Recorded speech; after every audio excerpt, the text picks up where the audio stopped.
ইসলামী ব্যাংকের কোনো কর্মকর্তাকেই এইসব নির্বাচনী প্রক্রিয়ার সাথে যুক্ত রাখা ঠিক হবে না, যেহেতু বিষয়টি প্রকাশিত হয়ে গেছে। জামাত ইসলামের একজন অন্যতম নেতা, খুব যুবক নেতা, তিনি ইসলামী ব্যাংকের কর্মকর্তাদের সাথে ভিডিও কনফারেন্সে কিভাবে নির্বাচনে কার্যক্রম করবে, নির্বাচনের বাইরে থাকবে না ভিতরে থাকবে, কিভাবে নির্বাচন ব্যবস্থাটাকে প্রভাবিত করবে, কন্ট্রোলে নেবে, এই ধরনের একটা ভিডিও প্রকাশিত হয়েছে। এটা আমারও দৃষ্টিগোচর হয়েছে। এখানে বলে রাখা ভালো, কিছুদিন আগে বিএনপির পক্ষ থেকে ইসলামী ব্যাংকের সাথে জামাত ইসলামের সম্পর্কের বিষয়টি সামনে আনা হয় এবং বিএনপির পক্ষ থেকে বলা হয় যে ইসলামী ব্যাংকের সাথে জামাত ইসলামের সম্পর্ক আছে।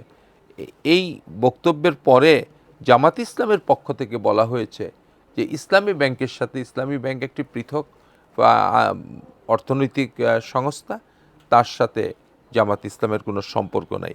কিন্তু শফিকুল ইসলাম মাসুদের এই বক্তব্য, ইসলামী ব্যাংকের কর্মকর্তারা নির্বাচনী প্রক্রিয়ায় প্রিজাইডিং, পুলিং, যেভাবে দায়িত্ব পালন করেন, কিভাবে সেই নির্বাচন ব্যবস্থার উপর প্রভাব বিস্তার করা যায়, কন্ট্রোল করা যায়, এই নিয়ে একটা ভিডিওতে শফিকুল ইসলাম মাসুদ ইসলামী ব্যাংকের কর্মকর্তাদের সাথে কথা বলেছেন। এই থেকে কয়েকটি বিষয় স্পষ্ট প্রমাণিত হয়ে গেল। এক হলো ইসলামী ব্যাংকের সাথে জামাত ইসলামের তার একটা সম্পর্ক রয়েছে। দুই হচ্ছে যে জামাত ইসলাম নির্বাচনটাকে স্বাধীন এবং নিরপেক্ষ নির্বাচনটা করতে চায় না, এমন নির্বাচন করতে চায় যে নির্বাচনের মধ্য দিয়ে ফলাফলটাকে প্রভাবিত করে তারা বিজয়ের দিকে ধাবিত হবে, সেই নির্বাচন করতে চায়। আর তৃতীয়ত একটা নৈতিকতার প্রশ্ন আছে।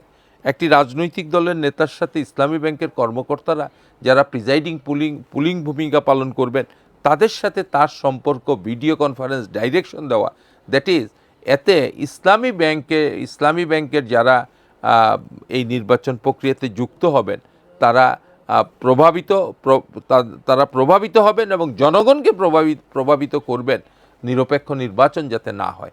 এই রকম পরিস্থিতিতে আমার মনে হয় যে